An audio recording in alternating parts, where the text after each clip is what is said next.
আসসালামু আলাইকুম। খুরশেদা কাকলি আমন্ত্রণ জানাচ্ছি এনটিভির মধ্যাহ্নের খবরে।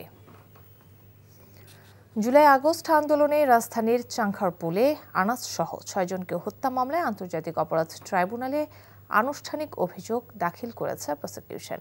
জুলাই আগস্ট গণ অভ্যুত্থানের সময় চাংখারপুল এলাকায় শিশু আনাস সহ ৬ জনকে গুলি করে হত্যার নির্দেশদাতা হিসেবে তখনকার পুলিশ কমিশনার হাবিবুর রহমানকে প্রধান অভিযুক্ত হিসেবে দেখানো হয়েছে। তার নির্দেশে police inspector Arshad Hossain, constable Sujon Hossain, constable Imaj Hossain Emon ও নাসরুল ইসলাম নাসির সহ অন্য আসামিরা গুলি করে আনাস সহ ৬ জনকে হত্যা করে। এই আসামিদের মধ্যে পুলিশ কমিশনার হাবিবুর রহমান সহ ৪ পুলিশ সদস্য পলাতক রয়েছে। অভিযোগ দাখিল করার সময় আন্তর্জাতিক অপরাধ ট্রাইব্যুনালে হাজির করা হয় police inspector Arshad Hossain, constable Sujon Hossain, constable Imaj Hossain Emon ও নাসরুল ইসলাম নাসিরকে। বিচারপতি গোলাম মর্তুজা মজুমদারের নেতৃত্বাধীন ট্রাইব্যুনালে শুনানি চলছে। ৫ আগস্ট শেখ হাসিনা পালিয়ে যাওয়ার মুহূর্তে চাংখারপুলে গুলি ছুড়ে আনাস সহ ৬ জনকে হত্যা করে পুলিশ।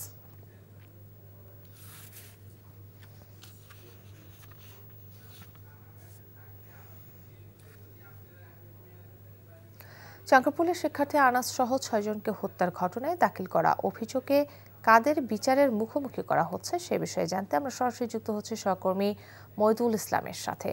মইদুল, কার কার বিরুদ্ধে অভিযোগ আনা হয়েছে এবং আসামি পক্ষ বা কি বলছে? হ্যাঁ কাকুলি, গত যে জুলাই আগস্ট যে গণ অভ্যুত্থান হয়েছিল সেই গণ অভ্যুত্থানে গত ৫ আগস্ট রাজধানীর চানখারপুলে একটি নৃশংস হত্যাকাণ্ডের ঘটনা ঘটেছিল এবং সেই হত্যাকাণ্ডের ঘটনায়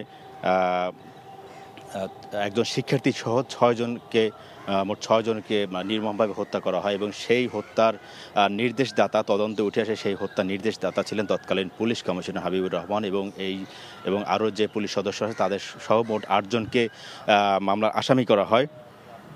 সেই আসামিদের মধ্যে আজকে ৪ জনকে হাজির করা হয় এবং যদিও প্রধান আসামি হাবিবুর রহমান তিনি পলাতক আছেন এবং আজকে মূলত এই যে আসামিদের উপস্থিতিতেই আজকে এই বিচার প্রক্রিয়া শুরু হয়েছে বলে আন্তর্জাতিক অপরাধ ট্রাইব্যুনালের প্রসিকিউটর জানিয়েছেন এর মাধ্যমে এবং এরপরে আসলে আদালত শুনানির জন্য দিন ধার্য করবেন এবং বিচার প্রক্রিয়ার যে বাকি যে প্রক্রিয়া সেগুলোও শুরু হবে এবং এটি একটি ওই সময় একটি আলোচিত ঘটনা ছিল যে ৬ জনকে নির্মমভাবে হত্যাকাণ্ডের ঘটনা এবং সেই ঘটনার যে তদন্ত সেই তদন্তের প্রতিবেদনেও উঠে আসে যে নিরস্ত্র সেই আন্দোলনকারীদের উপরে পুলিশের সে তৎকালীন কমিশনারের নির্দেশে নির্মমভাবে তাদেরকে হত্যা করা হয় এবং সেই ঘটনাকে মানবতা বিরোধী অপরাধ হিসেবে উল্লেখ করে মূলত এই মামলাটি করা হয় এবং সেই মামলাটি আসলে বিচার প্রক্রিয়া এর মাধ্যমে শুরু হয়েছে। কাকুলি, দর্শক, চাংখারপুলের শিক্ষার্থী আনাস সহ ৬ জনকে হত্যার ঘটনায় আনুষ্ঠানিকভাবে অভিযোগ দাখিলের খবর জানছিলাম।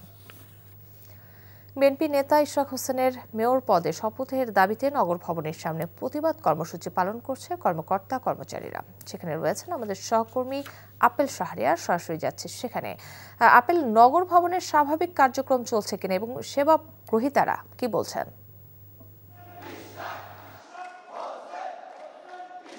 আদালতের রায়ে মেয়র হলেও এখন পর্যন্ত স্থানীয় মন্ত্রণালয় থেকে কোনো ধরনের শপথ নেওয়ার তোড়জোড় লক্ষ্য করা যাচ্ছে না। ক্ষুব্ধ হতাশা ব্যক্ত করেছেন আন্দোলনকারীরা।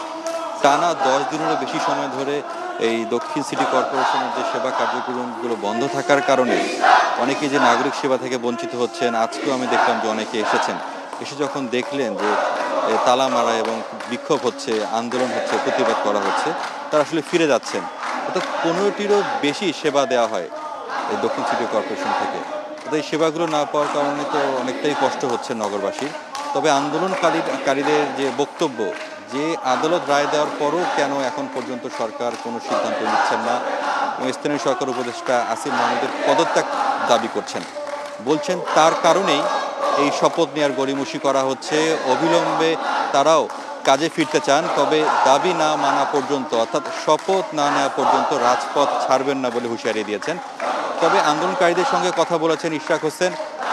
কোরবানি ঈদে যে বর্জ্য ব্যবস্থাপনার সঙ্গে যারা দায়িত্বে রয়েছেন তারা যাতে সঠিকভাবে দায়িত্ব পালন করেন, যে পরিকল্পনাগুলো যাতে সঠিকভাবে হয় সেগুলো নিয়ে যাতে চিন্তা করেন, সেই কথাগুলো কিন্তু তাদের সঙ্গে বলছেন। তবে এখন পর্যন্ত যে অবস্থা, অচল অবস্থা তৈরি হয়েছে সিটি কর্পোরেশনের, সরকার যাতে এই বিষয়টি গুরুত্ব সহকারে দেখেন এজন্যই আন্দোলনকারীরা দাবি জানাচ্ছেন অনতিবিলম্বে ইশরাক হোসেনকে যাতে মেয়র হিসেবে শপথ করানো হয়। আপেল, ধন্যবাদ। দর্শক, জানছিলাম ইশরাক মেয়র পদে শপথের দাবিতে কর্মসূচির খবর। বিশিষ্টজনদের সাথে জাতীয় ঐক্যমত্য কমিশনের বৈঠক শুরু হয়েছে রাজধানীর খামারবাড়িতে কৃষিবিদ ইনস্টিটিউটে। বিভিন্ন রাজনৈতিক দলের সাথে প্রথম পর্যায়ের বৈঠকের পর রোববার বিশিষ্ট নাগরিকদের সাথে বৈঠকের আয়োজন করে জাতীয় ঐক্যমত্য কমিশন। তারই ধারাবাহিকতায় কিছুক্ষণ আগে জাতীয় ঐক্যমত্য কমিশনের সহসভাপতি ডক্টর আলী রিয়াজের সভাপতিত্বে এই বৈঠক শুরু হয়। আলোচনার শুরুতে জাতীয় ঐক্যমত্য কমিশনের সহসভাপতি বলেন, সার্বিক লক্ষ্য হচ্ছে জাতীয় সনদ তৈরি করা। যেসব বিষয়ে ঐক্যমত্য প্রতিষ্ঠা করা যায়নি সেগুলো জনগণের সামনে তুলে ধরা। ঐক্যমত্য কমিশনের আশা, জাতীয় সনদে সবার প্রত্যাশার একটা প্রতিফলন ঘটবে। কমিশন বৃদ্ধি, ট্যাঙ্ক লরি চালকদের লাইসেন্স নবায়ন সহজীকরণ সহ 10 দফা দাবিতে সারা দেশের পেট্রোল পাম্প ও ডিপো থেকে জ্বালানি তেল উত্তোলন ও পরিবহন বন্ধ রেখেছে বাংলাদেশ পেট্রোল পাম্প ও ট্যাঙ্ক লরি মালিক ঐক্য পরিষদ। সকাল 6টা থেকে দুপুর 2টা পর্যন্ত দেশের সব পেট্রোল পাম্পে এই কর্মসূচি পালিত হচ্ছে। সিরাজগঞ্জের বাঘাবাড়ি অয়েল ডিপো থেকে তেল উত্তোলন বন্ধ রাখায় উত্তরবঙ্গের 16 জেলায় তেল সরবরাহ বন্ধ রয়েছে। ফলে স্থবির হয়ে পড়েছে ডিপো এলাকা। ট্যাঙ্ক লরির শ্রমিকেরা অলস সময় কাটাচ্ছে। কমিশন বৃদ্ধি, ট্যাঙ্ক লরি চালকদের লাইসেন্স নবায়ন সহজীকরণ সহ 10 দফা দাবিতে খুলনা ও নাটোরে চলছে জ্বালানি তেল ব্যবসায়ীদের 8 ঘন্টার ধর্মঘট। তেল উত্তোলন পরিবহন বন্ধ থাকায় রাজধানী ঢাকাতেও প্রভাব পড়েছে। ফিলিং স্টেশনগুলোতে তেলের সরবরাহ না থাকায় পাম্পগুলোতে তেল বিক্রি বন্ধ হয়ে পড়েছে। ফলে তেল না পেয়ে বিপাকে পড়েছে রাজধানীবাসী। এ বিষয়ে বিস্তারিত জানাতে খুলনা থেকে সরাসরি যুক্ত হচ্ছেন সিনিয়র করেসপন্ডেন্ট মোহাম্মদ আবু তৈয়ব। তৈয়ব, কখন থেকে ধর্মঘট শুরু হয়েছে এবং তাদের দাবি দাওয়াগুলো কি কি? আপনি একটু আগে খবরে যেমনটি ওই যে জি আপনি খবরে যেমনটি বলছিলেন যে জ্বালানি তেলের সরবরাহ বন্ধ। খুলনাতে কিন্তু গ্যাস সরবরাহ নাই, যে কোনো পেট্রোল পাম্পের উপরে নির্ভর। তবে সর্বশেষ একটি খবরটা বলে রাখি, একটু আগে কিন্তু যে পেট্রোলিয়াম কর্পোরেশনের সাথে পেট্রোল পাম্প মালিকদের যে বৈঠক হয়েছে তাতে কিন্তু স্ট্রাইকটা প্রত্যাহার হয়েছে। জাস্ট নাও আমরা শুনলাম যে স্ট্রাইকটা প্রত্যাহার হয়েছে। বাংলাদেশ পেট্রোলিয়াম কর্পোরেশনের সাথে পেট্রোল মালিকদের যে বৈঠক হয়েছে সেখানে তাদের হৃদয়পূর্ণ ওই সৌহার্দ্যপূর্ণ সমস্ত ওই আলোচনার পর তারা আশ্বাস দিয়েছেন যে অল্প দিনের মধ্যে তাদের যে যৌক্তিক দাবি তারা মেনে নেবেন।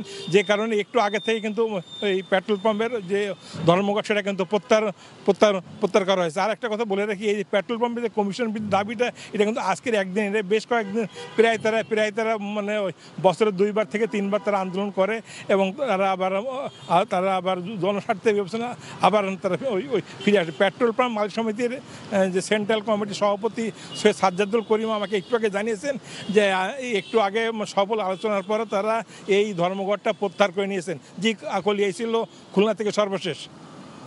দর্শক, জানছিলাম ট্যাঙ্ক লরি মালিক শ্রমিকদের ধর্মঘটের খবর। চট্টগ্রাম বন্দরের জেটিসমূহ পরিচালনায় বিদেশি অপারেটর নিয়োগের সিদ্ধান্ত থেকে সরকার সরে না এলে বন্দর অচল করে দেওয়ার হুমকি দিয়েছে শ্রমিকরা। সকালে বন্দর ভবনের প্রধান ফটক অবরোধ করে অবস্থান কর্মসূচি পালনকালে শ্রমিকরা অভিযোগ করে বলেন, চট্টগ্রাম বন্দরকে বেসরকারীকরণের নামে বিদেশিদের হাতে তুলে দেওয়ার ষড়যন্ত্র চলছে। এই উদ্যোগ সফল হলে দেশের স্বাধীনতা সার্বভৌমত্ব হুমকিতে পড়বে বলে অভিযোগ করেন তারা। আজকের অর্ধ দিবস অবস্থান কর্মসূচির মাধ্যমে সরকারের সিদ্ধান্ত প্রত্যাহারের আহ্বান জানিয়ে অন্যথায় বন্দর অচল করে দেওয়ার হুঁশিয়ারি দেন শ্রমিকরা। নারী ও শিশু সহ 19 বাংলাদেশিকে বাংলাদেশে সীমান্ত দিয়ে পুশিন করেছে ভারতের সীমান্তরক্ষী বাহিনী।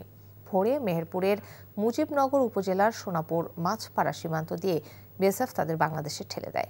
সীমান্ত পার হয়ে তারা কেদারগঞ্জ বাজারের বিআরটিসি কাউন্টারে অবস্থান করলে গোপন সংবাদের ভিত্তিতে মুজিবনগর থানা পুলিশ তাদের আটক করে। পরে বিজিবিও ঘটনাস্থলে উপস্থিত হন। আটককৃতদের মধ্যে 9 শিশু, 5 নারী ও 5 পুরুষ রয়েছেন।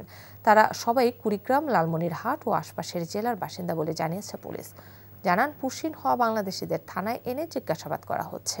পরবর্তীতে তাদের বিরুদ্ধে আইনানুগ ব্যবস্থা নেওয়া হবে। দর্শক, এই ছিল মধ্যাহ্নের খবর। এই খবরের ভিডিও সহ আপডেট জানতে ভিজিট করুন এনটিভি অনলাইন www.ntvbd.com। এছাড়াও এনটিভির জনপ্রিয় সব অনুষ্ঠান ও খবরের আপডেট জানতে ভিজিট করুন আমাদের ইউটিউব ও ভেরিফাইড ফেসবুক পেজ। দুইটাই দুপুরের খবর দেখার আমন্ত্রণ রইল। ধন্যবাদ সবাইকে।